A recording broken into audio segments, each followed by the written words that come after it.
Alors, on va démarrer. Donc, bonjour et à toutes et tous, hein. Bienvenue donc à notre webinaire.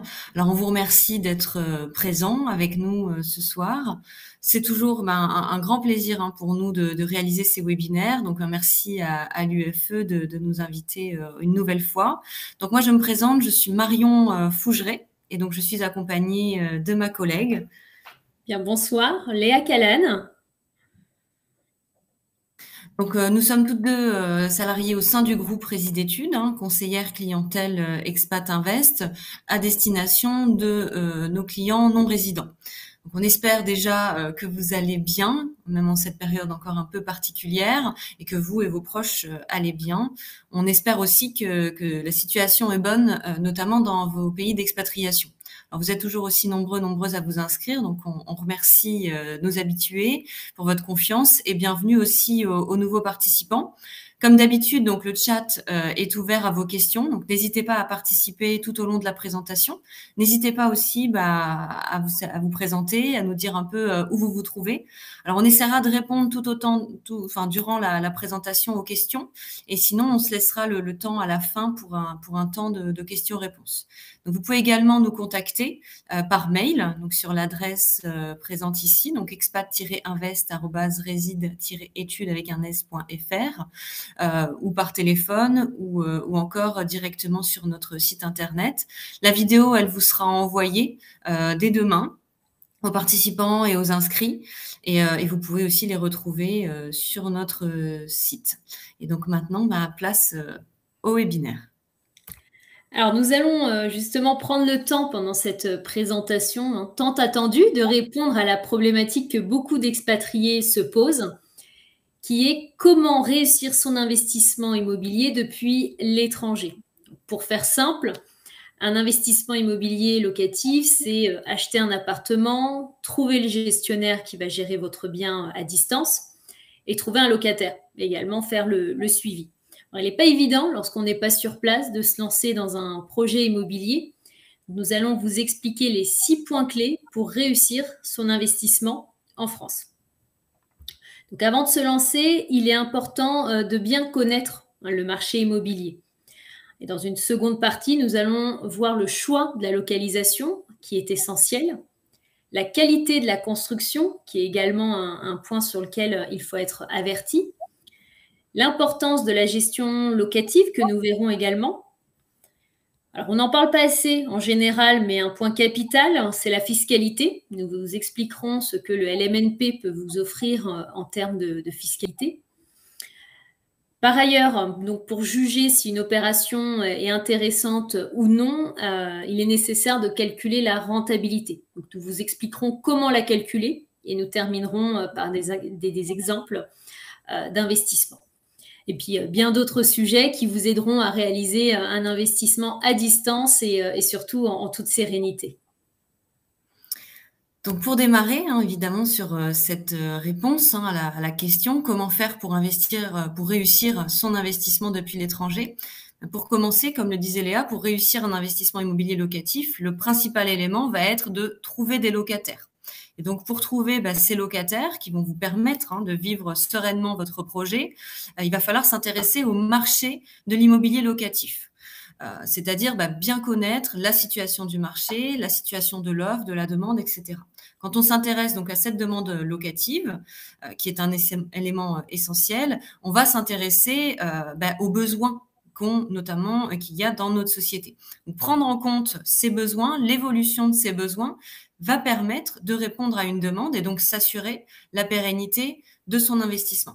Donc pour notre part, notre expertise depuis plus de 30 ans aujourd'hui nous a permis de nous concentrer sur 2 marchés dynamiques et porteurs aujourd'hui qui permettent de répondre à une demande locative en évolution, qui sont les résidences pour étudiants et les résidences pour seniors. Donc ces résidences, elles vont apporter une réponse à une demande qui est existante, présente et future aussi, notamment sur un marché démographique. Ces 2 marchés, c'est des marchés qu'on connaît bien depuis de nombreuses années. Donc, les pouvoirs publics tentent aussi d'y répondre, mais elles sont soumises à des démarches quand même beaucoup plus longues. Elles vont lentement, elles mettent du temps à répondre à ces carences. C'est pourquoi il y a des acteurs qui ont pris part à ces marchés pour accompagner et répondre plus rapidement à ces besoins. Donc, être attentif à ces évolutions. Comme je disais, c'est très important pour réaliser son investissement immobilier. Alors avant de détailler, on voulait faire un petit point d'ailleurs sur ces résidences dites de service, puisqu'il en existe de différents types.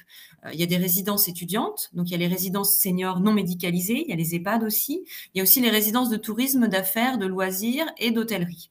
Donc on sait qu'avec la crise du Covid, le secteur du tourisme et de l'hôtellerie a été très affecté par ce qui s'est passé, par l'absence de mobilité. Donc ici, on a fait vraiment le choix de se concentrer sur 2 secteurs démographiques qui sont dans les résidences de service, mais qui répondent à un besoin d'habitation, qui sont donc les résidences étudiantes et seniors.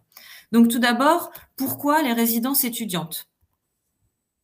Les résidences étudiantes, tout simplement parce que la France aujourd'hui compte 2,8 millions d'étudiants en 2021.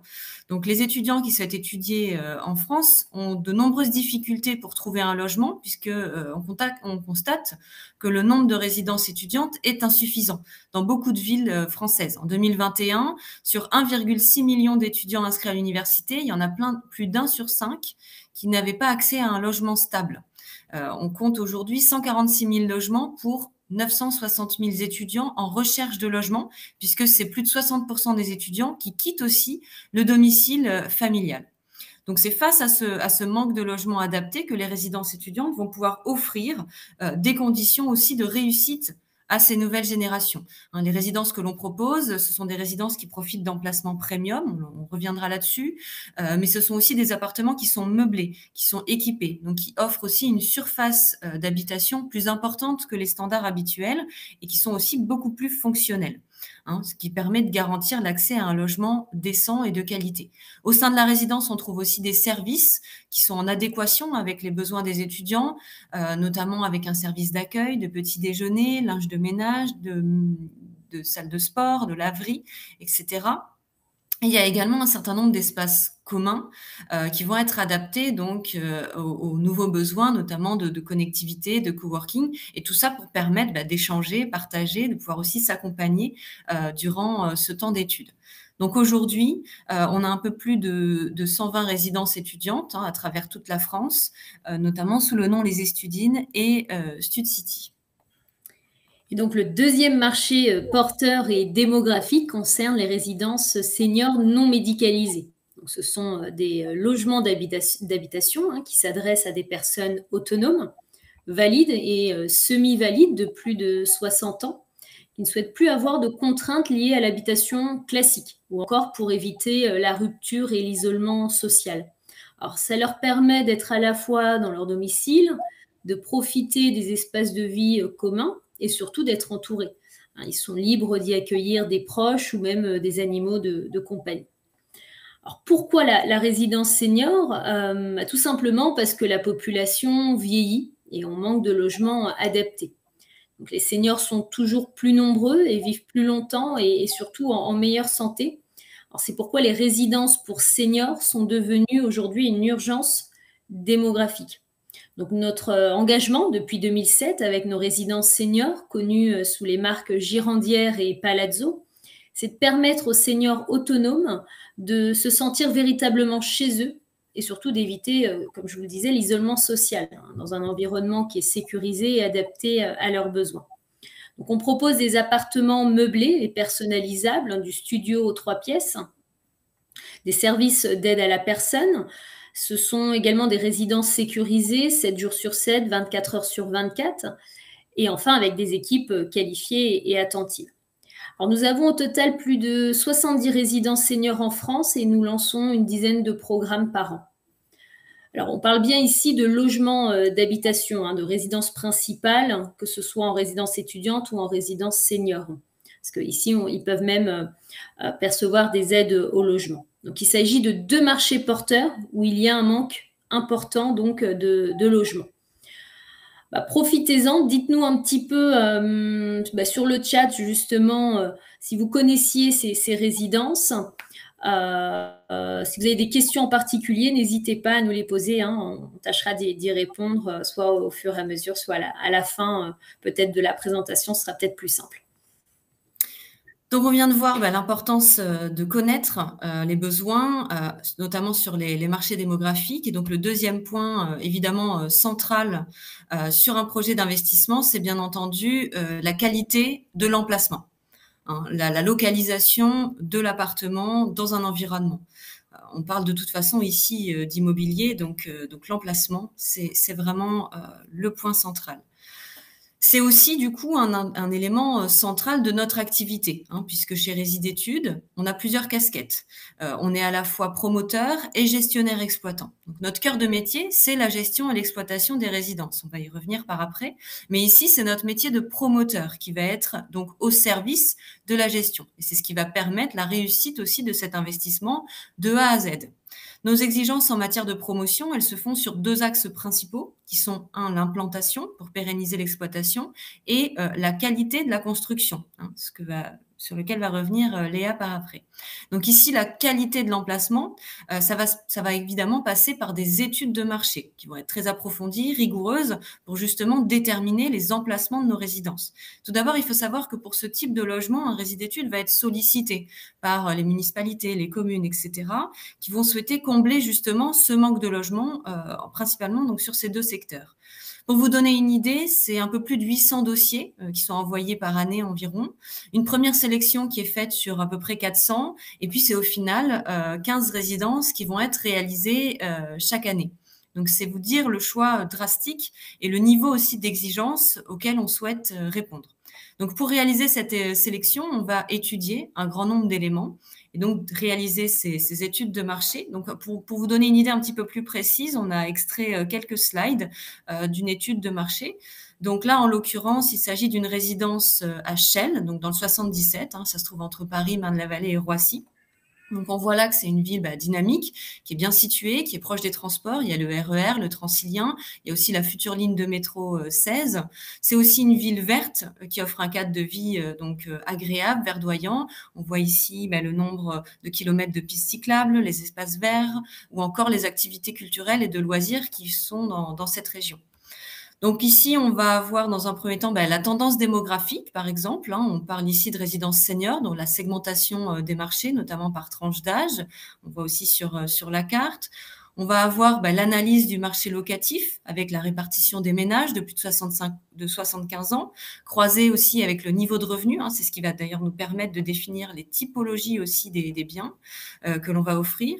On voit l'analyse de l'univers concurrentiel. Hein, c'est important de savoir les types de résidences qui existent aussi déjà, comme l'a dit Léa, hein, la résidence notamment senior. Alors, en l'occurrence, c'est un logement senior. C'est un logement d'habitation entre le logement individuel et si besoin, la résidence médicalisée. Donc, c'est important de connaître le marché environnant.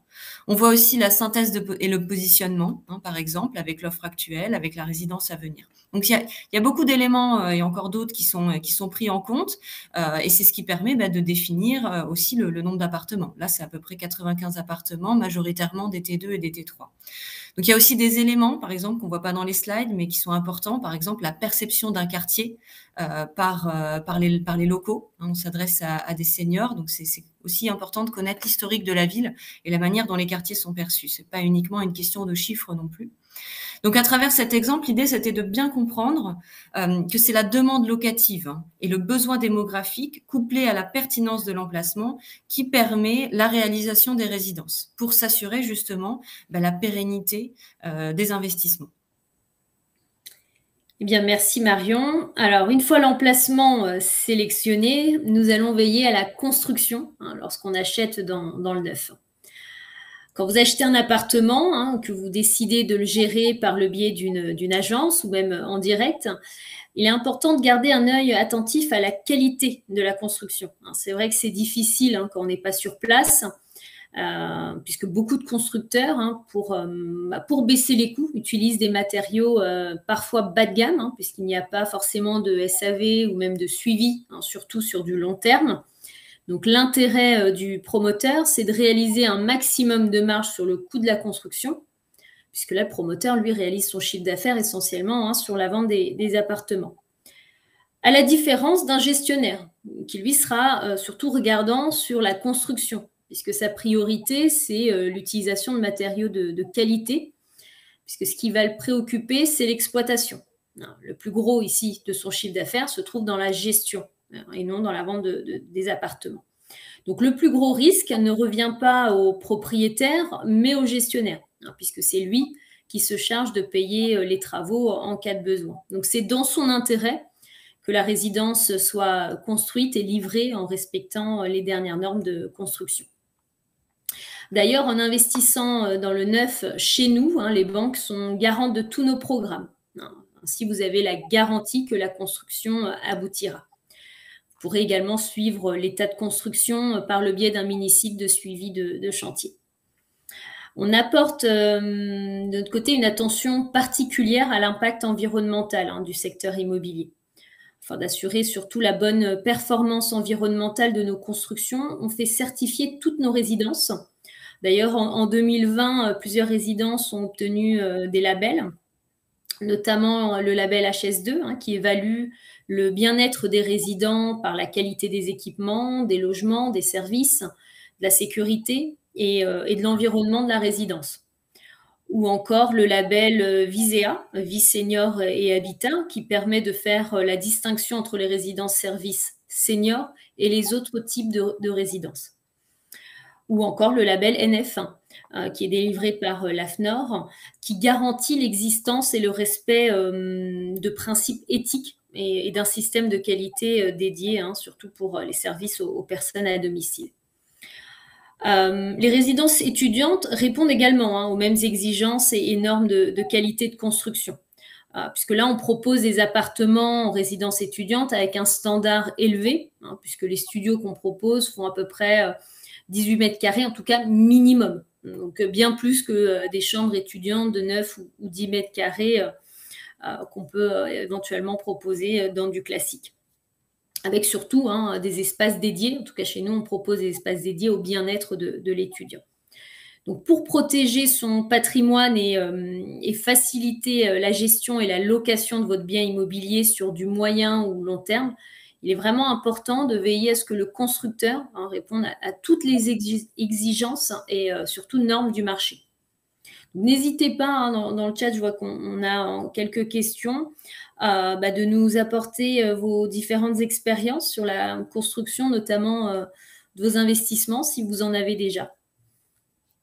Alors oui, on a effectivement pas mal de questions. Merci Léa, notamment beaucoup sur le financement. Donc c'est des choses qu'on va développer. On va revenir, on va aller vers ça très très rapidement. L'autre point évidemment très important qu'on voulait évoquer, c'est celui de la gestion. On l'a déjà évoqué à plusieurs reprises, mais un bon investissement immobilier, ça passe aussi par une bonne gestion locative, une anticipation aussi de tous ces besoins. Donc en tant que non-résident, tout particulièrement, c'est un élément important pour réussir son investissement, puisqu'on n'est pas sur place. Donc il y a toutes les démarches sur lesquelles on peut être accompagné. Donc l'investissement immobilier en résidence gérée, c'est justement ce qui va vous permettre de vous assurer une gestion experte, puisque ça fait plus de 30 ans que l'on fait ce métier, grâce à un fonctionnement qui est celui de clé en main. Le principe vraiment, c'est que quand on investit en résidence gérée, on est accompagné et on va s'occuper de tout pour vous. Voilà, le clé en main, qu'est-ce que c'est? Donc déjà, d'une part, ça passe par l'accompagnement qui démarre avec votre demande d'information sur Internet et la recherche donc de l'investissement qui va le mieux correspondre à votre projet et vos objectifs. Donc pour cela, on réalise une ou plusieurs études financières afin de définir votre projet. Une fois que l'étude financière, elle correspond à vos objectifs, à votre cahier des charges, on va rechercher un ou plusieurs appartements qui correspondent. En parallèle, on va aussi pouvoir vous accompagner sur les démarches de financement. Je vois qu'on a beaucoup de questions sur le financement. Donc, effectivement, on peut vous accompagner là-dessus pour trouver la meilleure opportunité. Et une fois que tout ça est validé, le contrat donc va pouvoir être signé par le notaire et vous devenez donc propriétaire. Ensuite, il n'y a plus qu'à attendre donc la livraison de la résidence pour recevoir ses loyers. Donc, c'est là qu'arrive la gestion locative de l'appartement. Cette gestion, elle va tout simplement s'effectuer grâce au bail locatif qui est signé au même moment que l'acquisition, puisque tout est défini au départ. Et ce bail locatif, c'est la clé de voûte de l'investissement immobilier géré. C'est le bail locatif qui va faire donc du gestionnaire votre locataire. C'est le gestionnaire qui, dès que la résidence va être ouverte, va devenir votre locataire et prendre à sa charge donc toutes les contraintes liées à la gestion et à la location.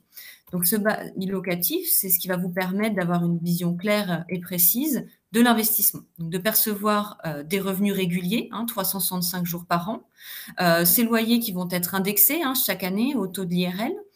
La gestion, donc il n'y a pas de contrainte de gestion puisque c'est le gestionnaire qui va se charger de trouver les locataires, etc. Ce loyer, donc il est net de charge, puisque là on parle essentiellement donc de notre bail, puisqu'on va prendre à notre charge donc les charges d'entretien, de réparation, mobilier, espace commun, espace aussi privé, et tout ce qui est assurance, charges de copropriété et charges de syndic aussi. Ce qui reste finalement aux propriétaires, c'est donc la taxe foncière et l'article 606. Il y a aussi un accompagnement sur la déclaration fiscale par notre partenaire comptable, justement. Donc l'idée, c'est vraiment de simplifier l'investissement le plus possible. Et il y a aussi un accompagnement, si vous le souhaitez, sur la revente. C'est important de savoir comment on entre dans l'opération, mais c'est aussi important de savoir comment on peut en sortir. Donc c'est tous ces éléments, cette gestion experte qui séduit évidemment de plus en plus d'investisseurs expatriés notamment, puisque c'est vraiment la facilité, ce qui permet de percevoir un loyer de régulier, sans charge courante, mais ce n'est pas aussi le seul avantage de ce type d'investissement. Depuis le début, là, on a surtout vu donc ce qui sécurise l'investissement, donc à savoir l'analyse du marché, la qualité des emplacements, la gestion. Là, maintenant, on va se pencher sur l'aspect un peu plus financier, tout en commençant déjà sur la fiscalité. Puis ensuite, on va aller vers la rentabilité et quelques exemples chiffrés. Bien, c'est bien ça, puisque aujourd'hui, ce qui préoccupe essentiellement tous nos investisseurs, c'est la fiscalité, que vous soyez résident ou non résident d'ailleurs. En tout cas, en tant que non-résident, si vous réalisez un investissement immobilier locatif classique, les loyers perçus sont imposés au taux d'imposition entre 20% et 30%. À cela s'ajoutent également les prélèvements sociaux type CSG et hors Union européenne qui s'élèvent à 17,2%. C'est-à-dire qu'ici, vous pouvez être imposé à hauteur de 47,2% sur vos revenus locatifs perçus. À la différence du LMNP, le loueur en meublé non professionnel, qui est un statut fiscal qui vous permet, en achetant un bien et en le louant meublé, de vous constituer un patrimoine et de générer des revenus complémentaires défiscalisés pendant plusieurs années. C'est la solution justement qui va vous permettre d'échapper à la fiscalité française en amortissant uniquement et comptablement votre investissement. Et donc forcément de défiscaliser vos revenus locatifs pendant 20 ans ou plus si on finance par un crédit. Alors en règle générale, on a beaucoup de questions sur l'imposition et la fiscalité. Donc, on vous invite soit à nous contacter directement pour qu'on puisse réaliser une analyse complète de votre situation, ou alors si vous avez des questions en particulier, n'hésitez pas à utiliser le chat, on va tâcher d'y répondre, même si on a déjà beaucoup de questions. On va essayer de prendre un petit peu de temps à la fin de cette présentation pour y répondre. En tout cas, n'hésitez pas à nous dire si vous connaissiez ce statut et l'avantage de ce statut surtout, ou si c'est une découverte pour vous. Voilà. Et pour les gens qui nous ont rejoints, je me permets de préciser, le webinaire vous sera renvoyé dès demain en replay, donc ne vous inquiétez pas, vous pourrez retrouver tous les éléments. L'autre partie donc qu'on voulait évoquer également, c'est celle de la rentabilité. Avant de voir aussi quelques exemples chiffrés, on voulait faire un point justement sur cette rentabilité, puisqu'avant de se lancer dans un projet, on doit savoir si ce qu'on fait va être rentable. Donc pour réaliser une bonne opération, c'est important de bien savoir aussi calculer la rentabilité de votre opération, en prenant en compte donc tous les éléments importants pour cela. Donc, si on prend une opération d'investissement classique, voilà comment on calcule une rentabilité. Donc, c'est très simple. Elle s'obtient en divisant donc le loyer annuel par le prix du logement et en multipliant le tout par 100. Donc là, on se retrouve avec un pourcentage, mais on parle bien ici, attention, d'une rentabilité annuelle brute. Pour savoir ce que rapporte réellement une opération d'investissement, c'est ce qu'il faut savoir, c'est ce qui vous reste. Et donc, quelle est la rentabilité nette de votre opération, hein. Et là, pour la calculer, il va falloir déduire toutes les charges que vous allez devoir, vous, sur une opération classique, supporter. Donc les frais d'agence, syndic, copropriété, assurance, vacances, carences, etc. Et toutes les autres charges qui peuvent être liées à ce projet. Donc c'est vraiment de cette manière qu'on peut évaluer si une opération est rentable, est intéressante ou non. Maintenant qu'on a tous ces éléments, on voulait faire une présentation rapide de quelques chiffres et puis passer bien sûr à vos questions. Donc, je t'en prie Léa pour la Alors, on va première commencer étude. par le profil numéro 1. Alors, on a bien évidemment changé le nom. Donc, qui est Michael, un jeune actif qui habite Abu Dhabi depuis 3 ans, qui souhaite investir en France pour se constituer un patrimoine immobilier. Il a une épargne de 50 000 € qu'il souhaite injecter dans l'opération. Donc, son objectif principal, c'est de commencer à se constituer du patrimoine et sécuriser surtout un capital en euros, tout en profitant de l'effet du crédit qui est aujourd'hui très intéressant en France. Donc, après étude de son dossier, voici le montage qu'on a pu lui proposer. Une opération à 180 000 €, en tout cas pour le prix immobilier, hors taxe. Parce qu'étant donné qu'ici, on est en résidence de service et que c'est une opération dans le neuf, il n'y a pas de TVA à prévoir. Ceci étant, pendant toute la période de construction, il faut avancer cette TVA qui est de 20%. Donc là, on est sur un montant TTC à 216 000.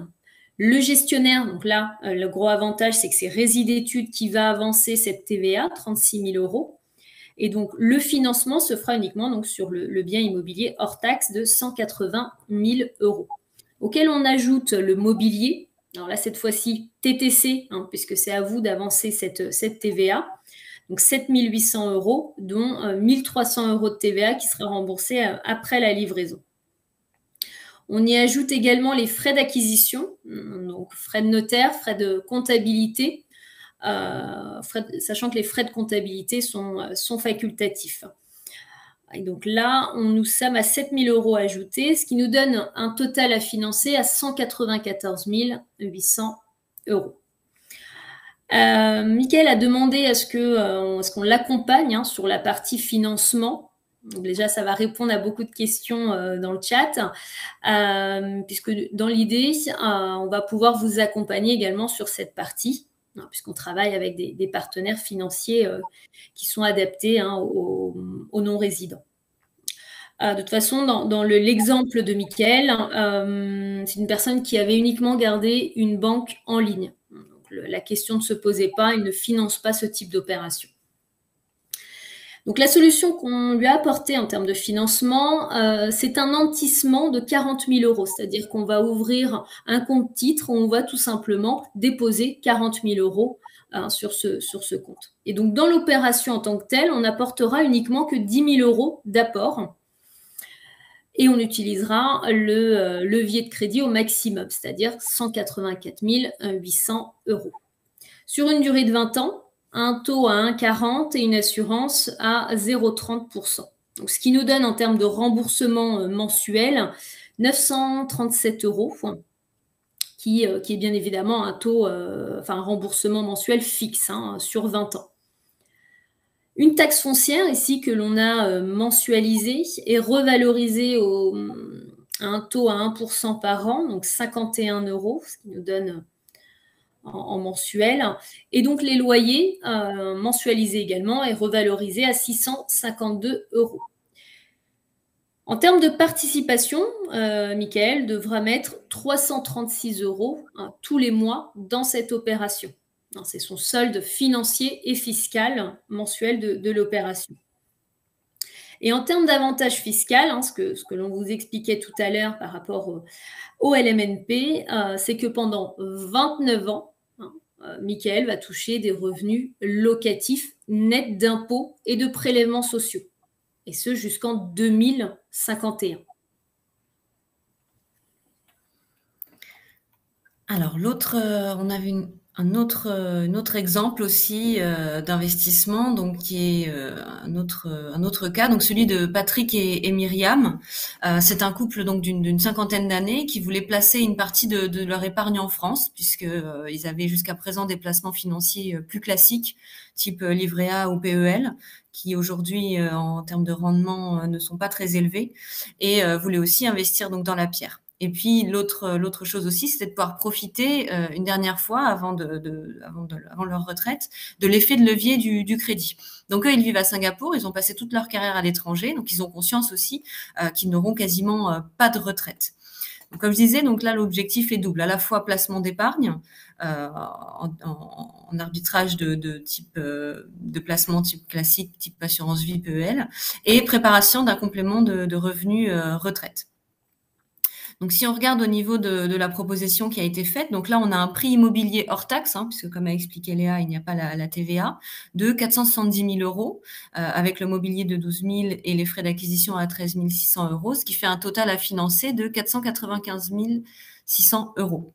Donc là, l'apport personnel, donc c'est une partie de leur épargne qu'ils ont souhaité mettre sur cette opération, donc on a défini à 200 000 euros, et donc le prêt de 295 600 euros. La durée retenue a été de 10 ans, puisque le but ici, c'est de générer des revenus au moment de la retraite, donc d'être sur un crédit relativement court, avec un taux à 1,15 et une assurance à 0,4. Donc on voit que le remboursement mensuel, il est de 2 726 euros, la taxe foncière à 131 euros, et donc le montant des loyers mensuels de 1 615 euros. Donc ce qui fait un effort de 1 242 euros. Donc, comme je disais tout à l'heure, l'idée ici, c'est à la fois de pouvoir vraiment profiter de l'effet de levier du crédit, tout en étant sur une durée assez courte, puisqu'ils sont encore en activité, qu'ils ont la capacité financière aujourd'hui de le faire. Et le but, c'est vraiment d'anticiper au plus tôt cette retraite et de générer des revenus rapidement.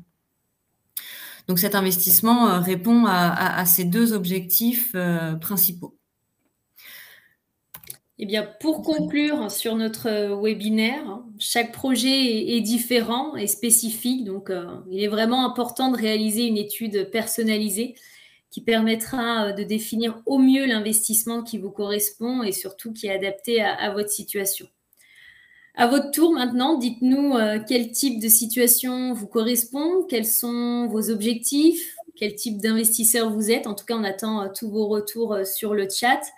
On espère que les 6 points clés, les cas concrets d'investissement vous ont permis de vous projeter plus facilement et surtout que cette présentation vous a plu. En tout cas, pour ceux qui auraient loupé le début, comme le disait tout à l'heure Marion, ou alors ceux qui souhaitent revoir le webinaire ou le partager, il sera envoyé à tous les participants et il sera disponible en replay dès demain. Donc, ne vous inquiétez pas, vous pourrez revisionner tout ça. On va également vous afficher nos coordonnées pour pouvoir nous contacter. Surtout, on va commencer déjà par une première question. Alors, on a eu plusieurs questions, notamment de Marc. Donc, bonsoir. Concernant le prêt immobilier, si on réside hors de France, c'est une question qui est revenue à plusieurs reprises. Donc, comme l'a expliqué Léa, on propose un accompagnement, y compris sur la recherche de financement, puisqu'on a des partenaires qui sont spécialisés sur le cas donc des non-résidents. C'est vrai que par rapport aux questions que vous avez posées, je remarque que beaucoup d'entre vous trouvent des difficultés à pouvoir avoir un financement. C'est vrai qu'aujourd'hui, la situation des banques en France, pour l'accès à l'emprunt, les conditions se sont quand même durcies. Donc c'est important d'anticiper les demandes. On l'a vu là dans les cas qu'on a présentés, il y a quand même de l'apport ou du nantissement qui sera demandé. Donc ça, c'est important de l'anticiper déjà pour favoriser votre dossier. Et puis ensuite, de toujours faire une étude, bien sûr, personnalisée pour pouvoir voir ce qu'il est possible de faire. Donc, voilà. Je rebondis d'ailleurs sur une question de Eric Chebli sur les modalités pour les prêts. Alors, comme le disait Marion, de l'apport. En général, on est plutôt sur une base de 30% d'apport. Un CDI, bien évidemment, avec la période d'essai terminée. Voilà, c'est des points sur lesquels on va être très regardant et bien sûr on va calculer votre capacité d'endettement. Donc déjà la préétude que l'on va réaliser ensemble va nous permettre d'avoir déjà une idée sur votre capacité d'endettement et sur les possibilités d'investissement chez nous. Alors, on a eu aussi des questions, je vois les taxes foncières, on a eu aussi une question sur le taux d'imposition. Donc, j'espère que la partie financement, fiscalité a pu y répondre, puisqu'effectivement, hein, quand vous êtes à l'étranger, donc vous avez une fiscalité qui est définie donc sur un barème en fonction de vos revenus, entre 20 à 30%, comme l'a dit Léa, auquel on va ajouter les prélèvements sociaux. Ces prélèvements sociaux, en fonction si vous êtes dans l'Union européenne ou hors UE, ils peuvent varier, mais ils restent quand même pour un minimum de 7,2%. Donc, c'est quand même une bonne partie à anticiper. C'est pour ça que le statut donc du LMNP va vous permettre de pouvoir optimiser et défiscaliser vos revenus pendant une vingtaine d'années minimum. D'où l'intérêt de ce statut, en particulier en étant non résident. Donc, j'espère que ça a pu répondre à plusieurs questions que l'on a eues. Et concernant les taxes foncières, effectivement, en tant que non-résident, vous devez, hein, bien évidemment, à l'administration fiscale, payer les taxes foncières, hein, de vos appartements en location en France. Donc ça ne change pas, hein. Alors, on a eu une question de Caroline par rapport à la différence, donc je suppose par rapport aux résidences seniors avec les EHPAD. Les résidences seniors dont on a parlé, on parle bien de logements donc, qui s'adressent à des personnes autonomes, donc non médicalisées. L'EHPAD, hein, c'est un hébergement d'habitation, c'est un établissement d'hébergement pour personnes âgées dépendantes. Donc, c'est quand même assez différent puisque ça ne s'adresse pas au même type de résidents. Sachant que la structure aussi du bâtiment n'est pas tout à fait la même. Et là, ce sont bien des appartements indépendants et pas uniquement des chambres comme ce qu'on peut retrouver en EHPAD. Donc l'idée, c'est que ça se complète, mais c'est pas vous n'investissez pas sur le même type de bien. Ça peut y répondre. Alors moi, je vais répondre à une question de Jennifer Abou. Je vis au Liban. Ma question est comment faire un investissement si mon argent est bloqué à la banque? Alors, on faudrait avoir un petit peu plus de précision. Est-ce que votre argent se trouve en France ou au Liban et sur quel type de support aujourd'hui il est bloqué? Alors, pour qu'on puisse vous apporter vraiment toutes les réponses. Donc, n'hésitez pas à nous apporter plus de précision, en tout cas à toutes vos questions, parce que sur certaines, on ne comprend pas forcément. Ou alors, si c'est un petit peu plus indiscret, n'hésitez pas à revenir vers nous par mail. On a eu une question aussi d'Anaïs qui demandait si le logement finalement vous appartient ou s'il appartient à notre entreprise. Hein. Pour être très clair là-dessus, on parle bien ici d'une acquisition en pleine propriété. Vous êtes propriétaire de l'appartement. Le gestionnaire n'est que votre locataire finalement, via le bail locatif. L'intérêt, c'est vraiment d'être sur une constitution de patrimoine et d'avoir une tranquillité sur la gestion justement du fait que le gestionnaire vous loue le bien, tout simplement. Une question de Marc qui est plutôt actif sur le chat. Merci Marc. Est-ce que vous proposez de faire toutes les démarches à notre place, le prêt, le choix du gestionnaire, etc. Alors nous, comme l'expliquait tout à l'heure Marion, dans l'idée, c'est qu'on puisse effectivement vous accompagner jusqu'à la fin de votre investissement, jusqu'à la revente même. Donc oui, effectivement, on va vous accompagner sur le prêt. Sur le choix du gestionnaire, non, puisqu'on travaille uniquement qu'avec un seul gestionnaire qui est Résidétudes, qui dispose donc des deux marques essentielles qu'on a pu voir ici, les Girandières pour la résidence senior et les Estudines pour la résidence étudiante. Nathalie nous pose une question. Combien de temps dure l'accompagnement que vous proposez? Alors, ça peut varier, hein, tout dépendra maintenant du financement bancaire, des délais pour obtenir le prêt bancaire. Au mieux, je dirais 2 mois. Au maximum, je dirais plutôt 6 mois.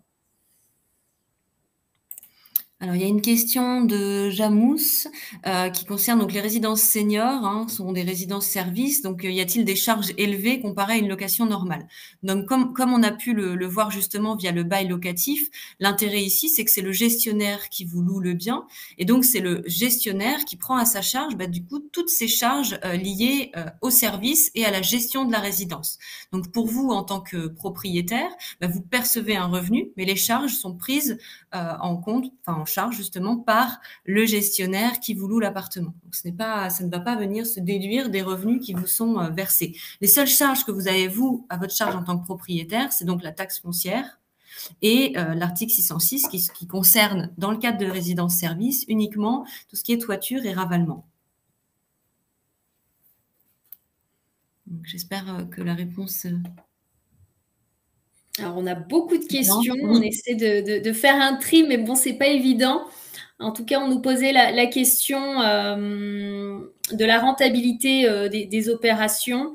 C'est une très bonne question d'ailleurs, puisque c'est vrai qu'on a fait un point là-dessus en particulier, mais on ne vous a pas donné le rendement que l'on propose. En tout cas, dans les deux simulations qui ont été faites, les opérations en termes de rentabilité, c'est 3,90 net de charges et net d'impôts.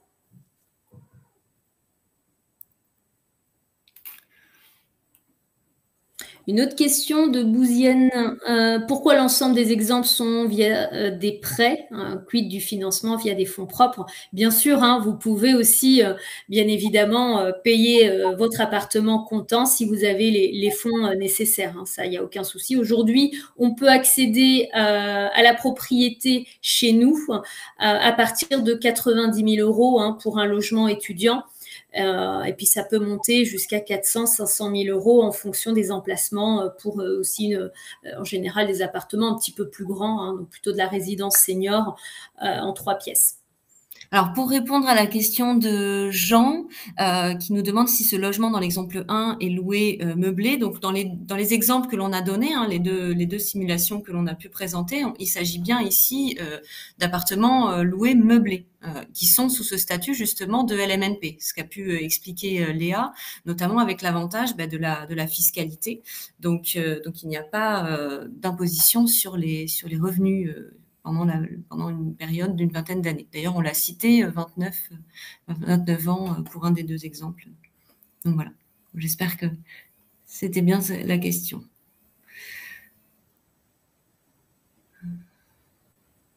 Alors, on a une autre question ici de Cannes. Combien coûte la gestion en pourcentage du loyer? Justement, c'est aussi ça, l'avantage de cette solution clé en main, c'est que il n'y a pas de pourcentage de gestion à déduire du loyer qui vous est versé. Le gestionnaire vous verse le loyer et ce loyer est donc net. Vous n'avez pas à déduire de charges de gestion, ni même d'assurance, de copropriété, de charges de copropriété ou de charges de syndic ou autre. C'est le gestionnaire qui vous loue le bien et qui vous verse un loyer. Et ensuite, le gestionnaire prend à sa charge les charges liées au service et à la gestion du bien. Alors, alors, j'ai pas réussi à trouver la question de Naji Sphère. Je suis remontée un petit peu plus haut, je la retrouve pas. N'hésitez pas à nous la reposer. Elle nous demandait justement de répondre à sa question. Il faut pas oublier que il y avait plus de 400 inscrits sur ce webinaire, donc on a énormément de questions. Donc, n'hésitez pas, si on répond pas à vos questions via le chat, à nous solliciter. On se fera vraiment un plaisir de vous répondre. Il y a aucun souci. Donc, n'hésitez pas à nous solliciter par mail ou par téléphone, ce qui vous arrange. Mais c'est vrai que là, on a énormément de questions. Je viens de reprendre d'ailleurs la question de Sébastien, puisque c'était à peu près la même que Cannes par rapport au taux de gestion et du pourcentage prélevé sur les loyers. Donc, voilà, j'espère qu'il a eu la réponse que j'ai pu apporter à Cannes. Alors, une autre question de Marc. Proposez-vous uniquement du neuf ou bien également de l'ancien? Non, on propose les deux possibilités, c'est-à-dire le neuf, mais également de l'ancien, puisqu'on se charge de la revente des appartements qui sont en location. Donc, bien évidemment, ça dépendra essentiellement du stock et des retours de nos propriétaires pour des reventes. Alors, j'ai une question de Muriel ici qui demande si l'apport est obligatoire. Donc, ça rejoint un petit peu les différentes questions qu'on a eues sur le financement. Comme on l'a expliqué, c'est vrai qu'aujourd'hui, les banques, les conditions d'accès au crédit sont quand même durcies avec plus d'exigences. Donc, c'est vrai que l'apport, principalement en étant non résident, est quand même quelque chose qui va être demandé. C'est bien de l'anticiper, en tout cas de savoir qu'un apport peut être exigé. Voilà, disons que ça va au moins permettre de pouvoir faciliter cette opération. Mais comme disait aussi Léa, il faut toujours faire une étude personnalisée et voir, aussi par rapport à votre situation, les différents investissements que vous pouvez avoir, et ensuite voir, auprès des partenaires financiers, ce qui est possible. Une question de Kérouz. J'ai vu plusieurs banques il y a 3 mois et aucune n'a accepté de lancer une procédure de prêt immobilier si je ne vis pas en France, même si mon compte est en France. Est-ce que vous garantissez qu'on peut avoir un prêt avec vous, un prêt immobilier? Donc oui, on va vous accompagner parce que nous, on travaille avec des partenaires qui, comme on vous le disait, qui sont spécialisés pour les expatriés. Donc, dans l'idée, c'est qu'on a vraiment des interlocuteurs qui ne s'occupent que de ça. Après, bien évidemment, ça va dépendre aussi de votre situation. Donc, après, à voir en fonction de votre situation, si c'était plutôt un refus de prêt bancaire lié à votre situation financière ou si c'est parce que l'agence où vous détenez vos différents comptes ne gère pas l'international. Donc, ça, c'est des points qu'il faut que l'on voit ensemble. J'ai une question de Philippe qui demande donc peut-on faire un contrat d'achat et de contrat de bail depuis l'étranger online avec un notaire à distance ou s'il faut signer des documents sur place en France? Donc c'est une très bonne question. C'est vrai qu'on l'avait pas évoqué. Donc sachant que l'accompagnement donc que l'on propose se fait totalement en ligne. Hein. Il n'y a pas justement aujourd'hui, il n'y a pas d'obligation de venir en France pour pouvoir signer le contrat, notamment auprès du notaire. Tout peut se faire à distance depuis chez vous et c'est ça qui simplifie aussi beaucoup la mise en place de ces projets d'investissement immobilier. D'où l'intérêt aussi de pouvoir être accompagné de A à Z sur ces projets. Donc effectivement, tout se fait en distance aujourd'hui, y compris jusqu'à présent le passage, la signature notaire. C'est toujours d'actualité aujourd'hui. Effectivement. Autre chose, un point qu'on peut aussi ajouter ici, c'est sur la partie financement et je vais pouvoir justement répondre à Naji qui vous avait posé la question sur les chèques bancaires. Si vous avez une banque en France, de toute façon, les fonds, c'est bien s'il y a un apport qui est envoyé, des fonds qui sont envoyés sur votre compte français. Par contre, on ne pourra pas accepter des chèques bancaires libanais. Juste pour répondre à votre question, ça doit transiter par votre banque en France avant.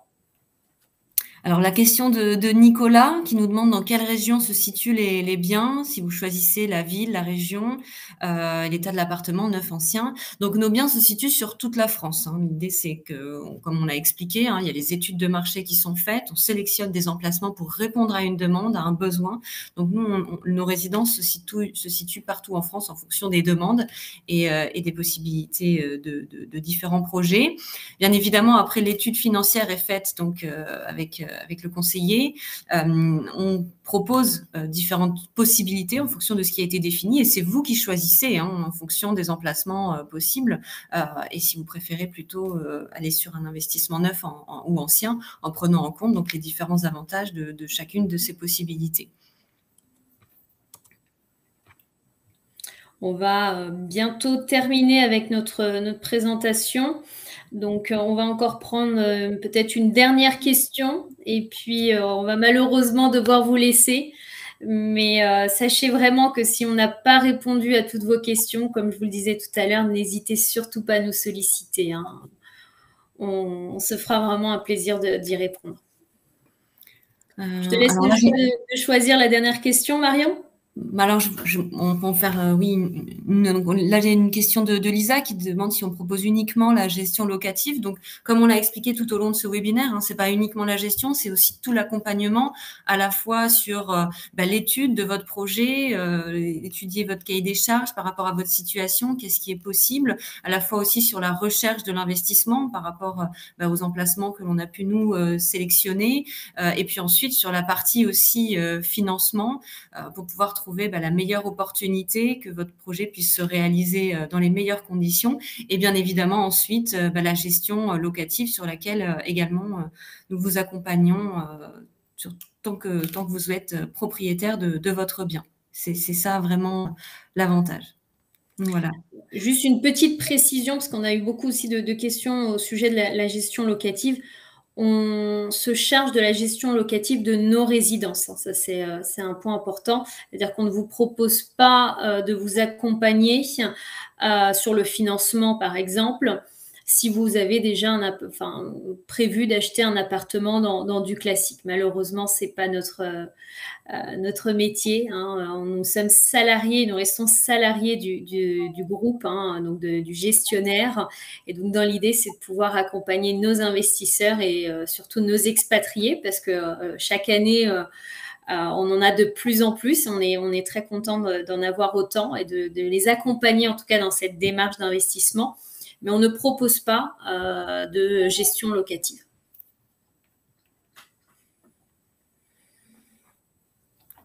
Merci à toutes et tous, en tout cas, de votre participation. Et on vous dit à très bientôt. Merci et à bientôt. Au revoir.